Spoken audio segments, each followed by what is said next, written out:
presidente.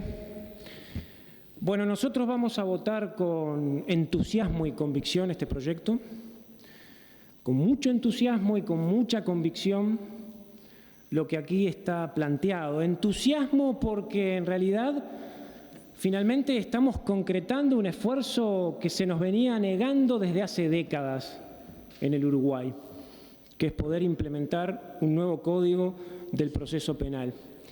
Y este gobierno y esta fuerza política, en acuerdo, como se decía, con todos los partidos con representación parlamentaria, han decidido darle un impulso decisivo para que esto se concrete, para que esta reforma, que yo creo que es una auténtica revolución cultural en materia de reformas institucionales, finalmente se materialice en el Uruguay. Entonces, eso es un motivo de entusiasmo.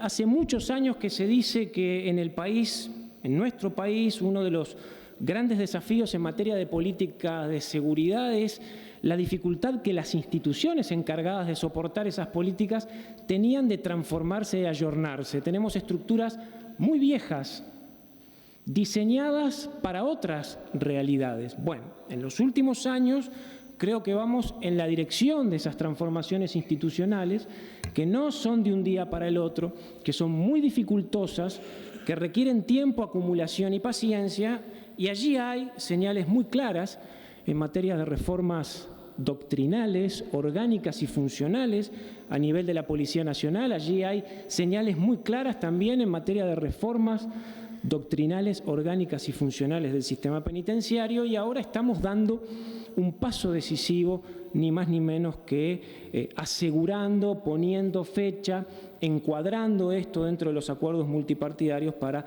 la reforma del Código del Proceso Penal, en un contexto además en donde es claro que la agenda sigue y el país necesita otras reformas igualmente importantes a esta. La senadora Paisel lo señalaba muy bien, el país tiene que ayornar su Código Penal, del mismo modo que con seguridad debemos tener estructuras institucionales para políticas preventivas de mayor ambición.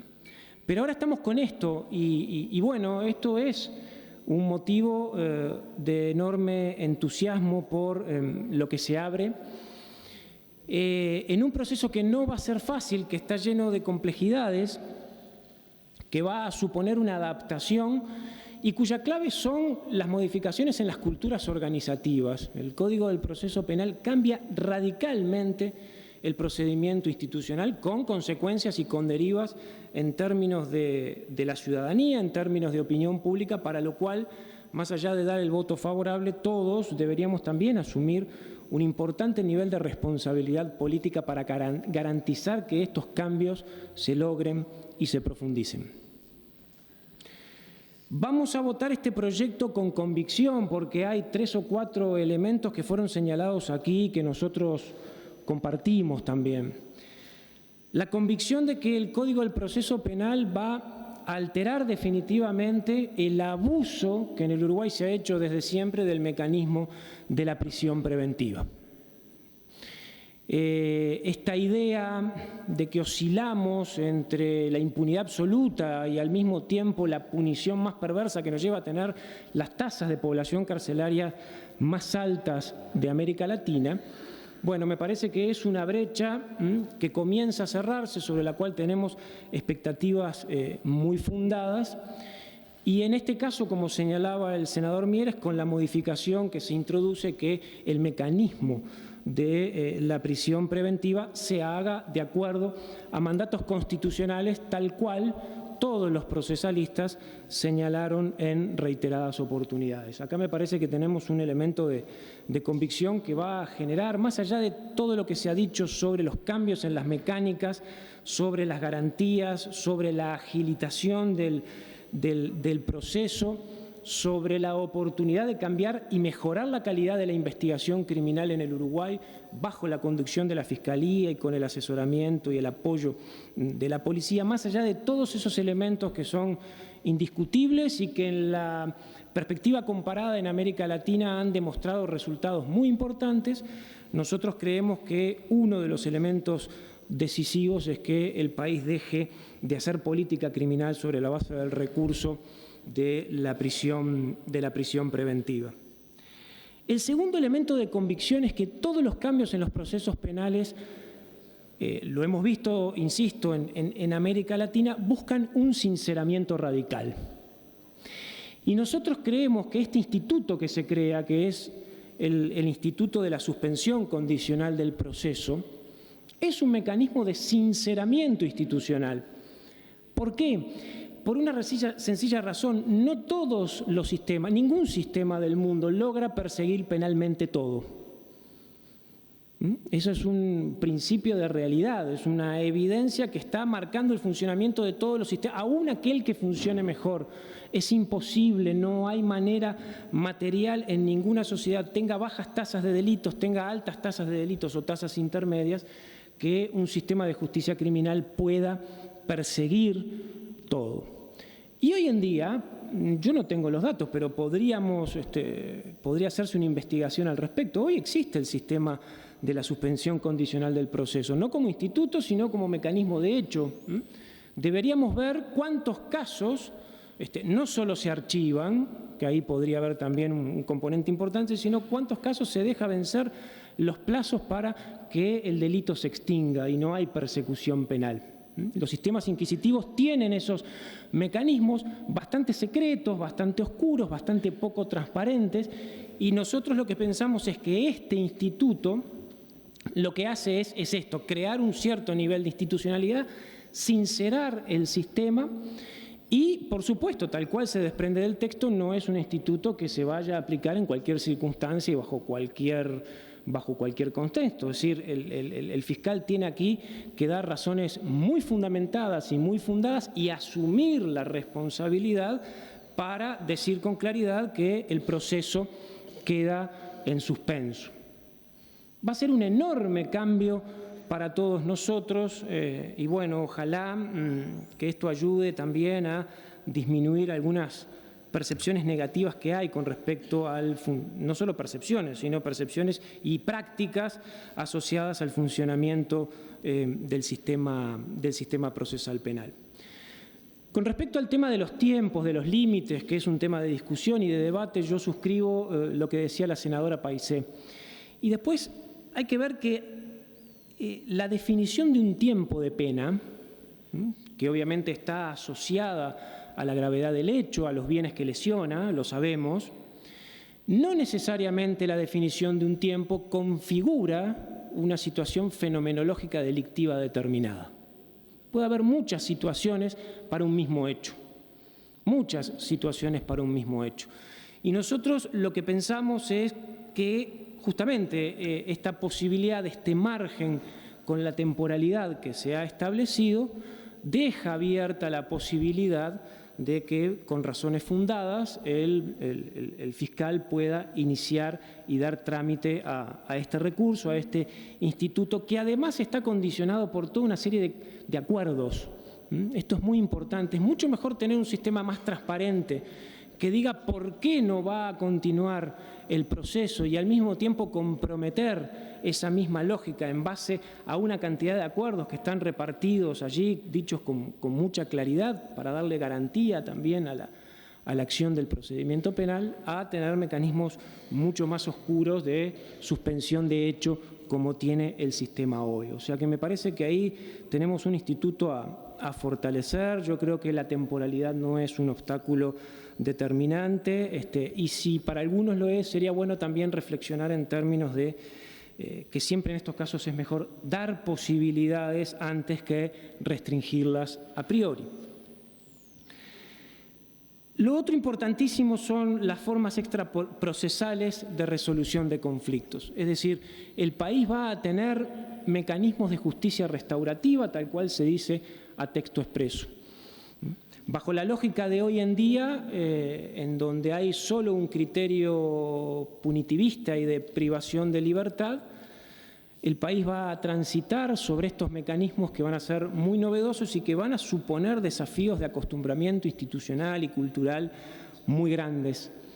¿Cuál es la función esencial del sistema penal o de la política criminal? Bueno, esencialmente sancionar el delito.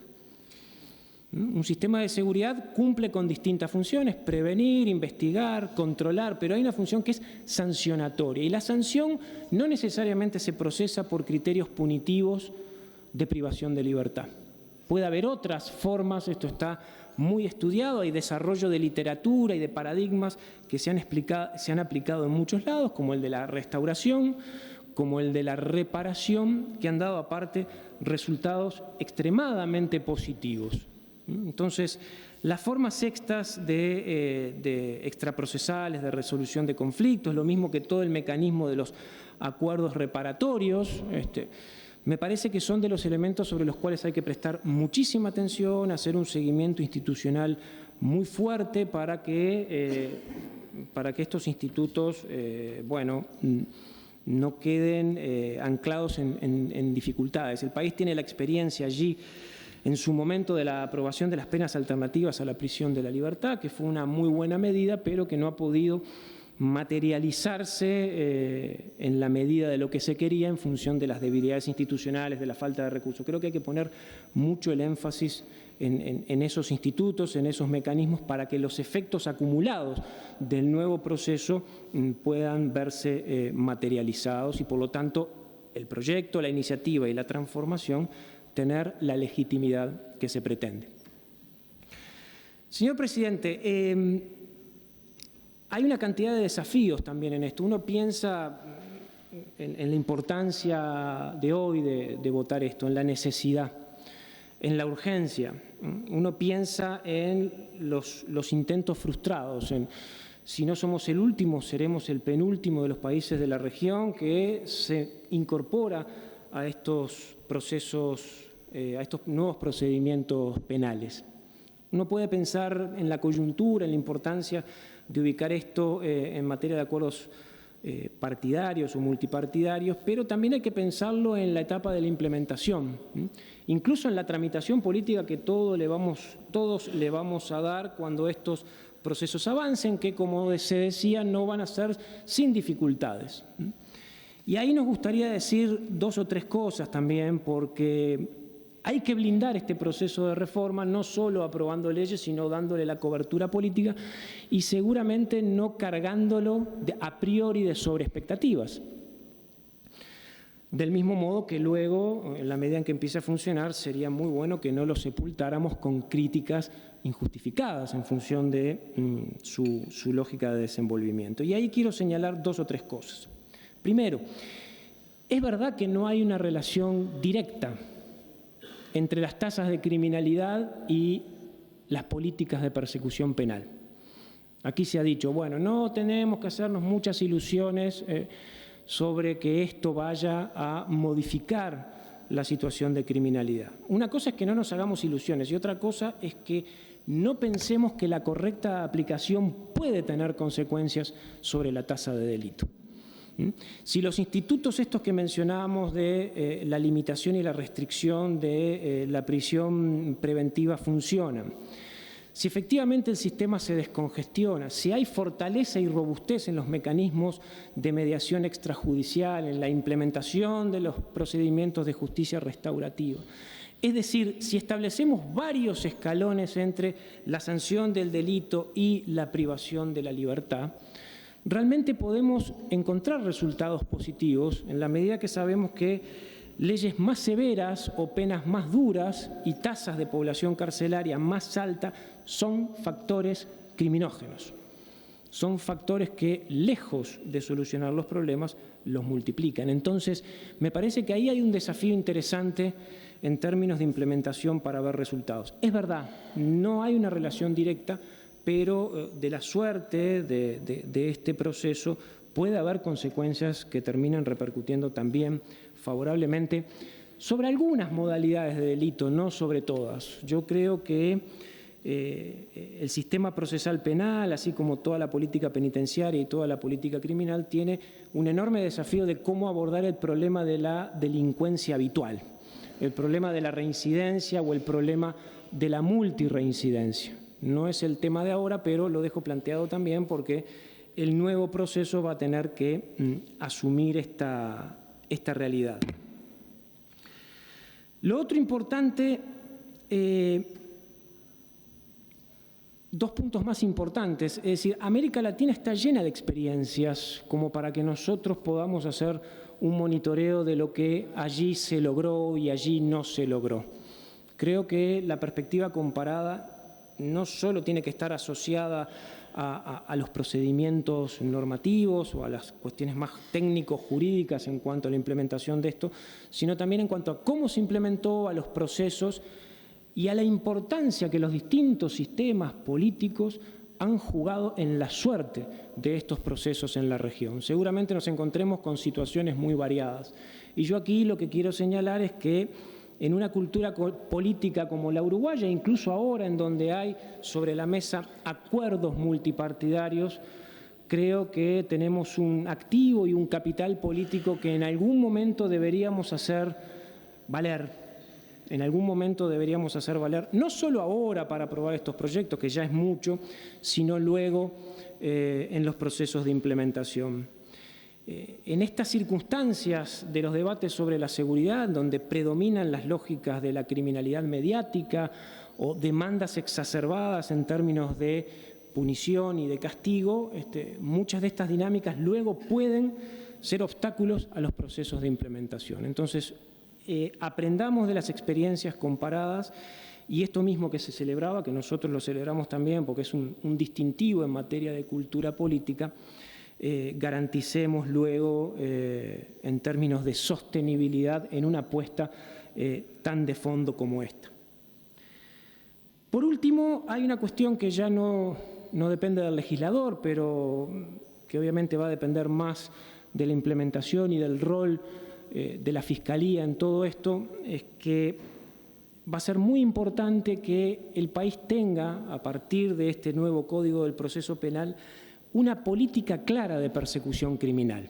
Tenemos que tener reglas relativamente explícitas para que no ocurra esto que yo decía, ¿no? Navegar entre la idea de la impunidad, navegar entre la idea de que el sistema no funciona, porque no se persigue todo, y luego seguir insistiendo con las penas privativas a la privación de libertad.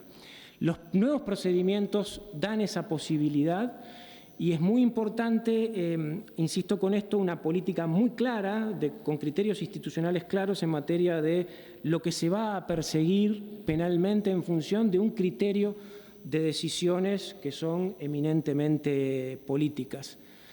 Es mucho más importante que el nuevo sistema realmente golpee sobre los nudos de la criminalidad en sus distintas modalidades, sobre todo los nudos más resistentes de la criminalidad organizada, que se pueda meter con los casos más complejos, que pueda tener resultados de eficiencia y de eficacia en todo lo que tiene que ver con redes de ilegalidad y que no simplemente se limite a tener una concepción más bien productivista de cerrar casos por cerrar casos. Digo esto porque no es que vaya a pasar en el Uruguay, pero es una tendencia bastante generalizada en América Latina que bajo ciertas presiones el nuevo sistema lo que quiere es demostrar que sanciona y que castiga y que lo hace con mayor eficiencia que el sistema anterior y muchas veces bajo esa presión se recurre a los caminos fáciles cuando en realidad uno podría discutir que la política criminal debe tener sus prioridades, ¿no? Debe tener sus prioridades